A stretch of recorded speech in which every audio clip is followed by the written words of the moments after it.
Okay, so today on the channel, we're going to be checking out this bottle of Kilkerran 12 year. I want to know two things about this whiskey.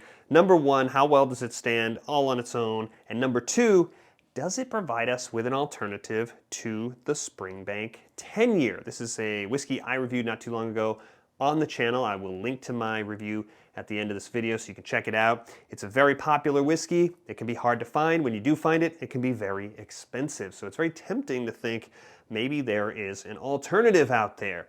And the reason that this whiskey is on the table as that alternative is that the company that owns Springbank Distillery also owns the Glengyle Distillery where Kilkerran is made. These are both two of the three Campbeltown distilleries. So there's a lot of overlap here. You can see the bottles are the same, even though the labels are different. There's a different sort of message embossed into glass here, but the bottle's the same, the stoppers are the same. There's a lot of overlap here. One of the big overlaps is that Springbank supplies most, if not all, of the malt that Kilkerran uses. Both of these whiskeys are 46%, and obviously this is Springbank. There's no chill filtration, there's no color added. We have a 60% bourbon cask, 40% sherry cask ratio with the Springbank, and that ratio is slightly different with the Kilkerran, 70% bourbon and 30% sherry. And if you look at the two whiskeys, the colors, even though the Kilkerran is 2 years older, you can see the darker color from the Springbank. There's a lot of factors that come into play here, but we would assume that the increased contribution of the sherry casks is giving us that darker color to check out. Now, one of the big things about Springbank that's very unique is that they have 3 stills and they use them in different combinations depending on what they're making. And so they describe Springbank as having been 2.5 times distilled. With the Kilkerran, we don't have any of this. We have a standard pair of pot stills. Checking out the nose on the Kilkerran, and the first thing that hits me is the total lack of smoke, of peat. This is described as a lightly peated whiskey, and there's just not a lot here. The Springbank 10 is described as a moderately peated whiskey, and what is hitting me first is it's kind of like a cereal slash kind of biscuit with some lemon to it. Lemon citrus biscuit. And the next sort of level down is a leather, like a kind of fainty leather, but a pleasant sort of leather, an old leather couch, very welcoming, very, very pleasant. There's something in there that's a little pungent.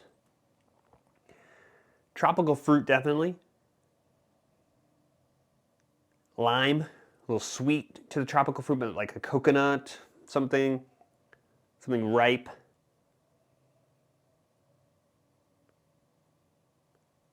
And like a salty, kind of buttery, almost savory. We think of salty, especially when we think of Campbeltown or Islay, we get a salt note. We think of this, salt air, the sea. This is more savory. This is more salty kitchen. Definitely apple, sort of mealy apple. Not a lot of sherry in evidence. 30% sherry in the batting. But what I'm getting is the raisins or dry fruit element that we expect from sherry. And there's a sweetness here. There's a brown sugar sweet sort of envelope around it that we would think of. It's got almost, it's like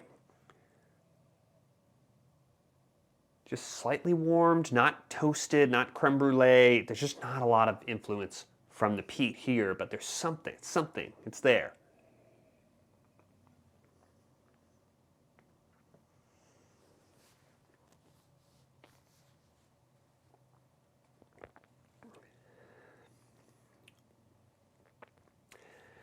We think of Campbeltown whiskey as having, you'll hear again and again, oily mouthfeel.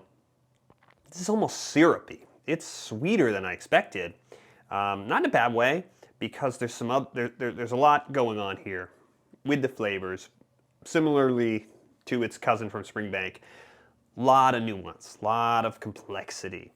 But I'm getting a sweetness, and it's a toffee sweet and a brown sugar syrup on the palate. And those are two kind of different sweetnesses that we kind of expect from the two different casks. They're coexisting very nicely. There's also a peppery, a sort of lively pepper spice that it cuts or sets off the sweetness so it doesn't become too much. Very, very nice. It's, you know, it's not salt, it's pepper, but it's like that, like salt and salted chocolate. You've got that pepper element, and not a lot of peat element. There's a little bit. There's just a little in the palate. When we get to finish, that's different.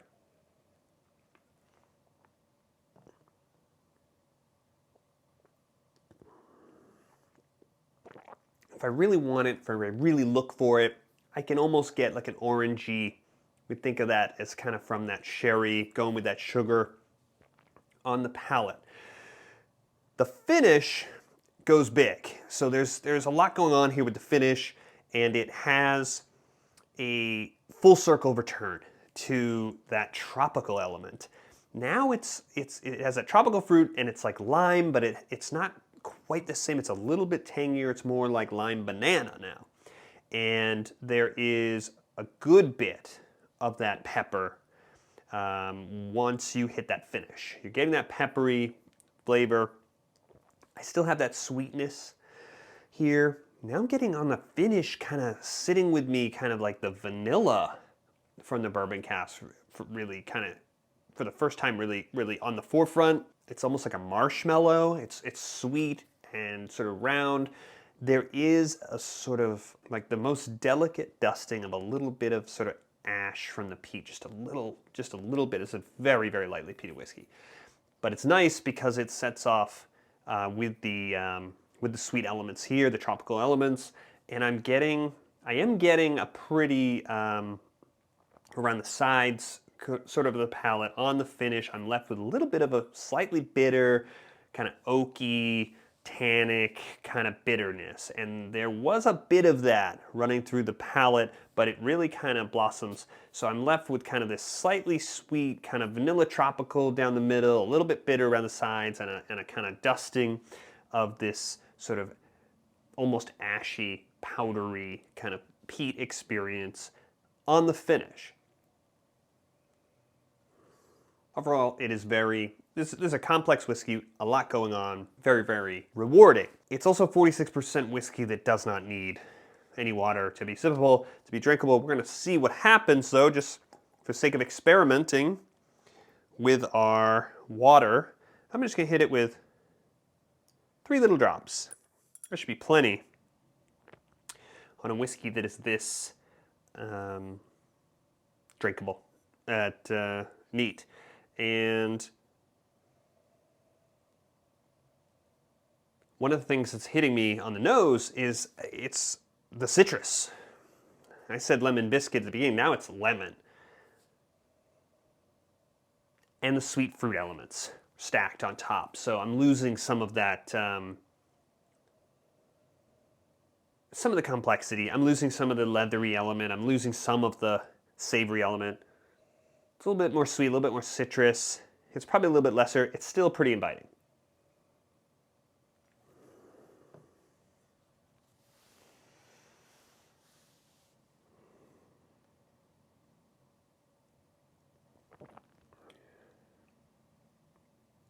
Pretty similar experience on the palate. It's sweet as it was. It's hard. We need to go hunting a little bit for those sort of sherry elements on the palate. The finish is probably improved, I think. It is sweeter. And some of that element, I see as I'm talking, I'm getting that last tang, that's sort of bitter, but it's now it's almost like that peat dust is over the top of it, and it's almost savory now rather than bitter. Somehow it's sort of integrated in with those other elements, and so what I'm left with is a kind of a slightly ashy, almost more bourbon casky, but vanilla honey than a bitter, kind of just oaky bitter. The fruit is there. The tropical is still there. It is a little less pungent. With the water, I think that you lose very little on the palate with the water. The nose suffers a little, but the finish, it now has this kind of sweet, savory, it's much more inviting. It makes you want to go back more. This is a whiskey that's improved, I think, with a couple drops of the water, even at this 46%.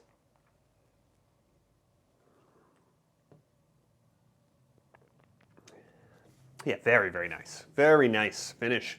And overall, this is a very solid 12-year whiskey. A lot of complexity going on here. The problem we need to talk about is the price. And so, Springbank 10-year, I paid $101 for this bottle, and at the same shop, I paid $101 for this bottle of Kilkerran 12-year. It's the same price as a Springbank, and as complex and as inviting and pleasant, and it just head and shoulders above your run-of-the-mill 12-year whiskey. This is. It is not Springbank 10-year. Oh, what is? This is a nearly sublime whiskey for 10 years. It's unreal how complex this whiskey is. Check out my video when I go through all of the elements here. I'm going to link to it at the end for the Springbank 10-year. When the alternative that we're being presented costs the same, it costs the same to me. In your market, I mean, the prices for these whiskeys are so hot, so in demand, are going to vary wildly. But to pay the same price, even with 2 more years in the warehouse, it's not an alternative. It's a different. It's its own whiskey, and unfortunately, it's in this sort of Scottie Pippen type position where it is great on its own, but it's under the shadow of this very special, very, very special whiskey, and that's not fair, but it is what it is. So, spoiler alert: if you haven't watched the video, I think it was 4.5 glasses on the Springbank 10-year. I cannot. This whiskey is worthy of that rating. It's just a little expensive at 4, but I can't give it the same rating as the Springbank 10-year. I can't. It's just not on that level. So few things are. I don't, we haven't done this before. I don't know why I can't. 4.25 glasses. We're gonna just ding it just a little bit so it's not on the same level as the Springbank 10-year. It's a great whiskey. It is just another example of why these Campbeltown whiskeys are so popular and so hot right now, because the folks at Springbank, the folks at Glengyle are killing it. They know how to present a really complex whiskey, and if you want to have a real understanding of what makes this whiskey so special, check out my review of the Springbank 10-year. I'm going to put it right here, and don't forget to subscribe to the channel for more videos like this one.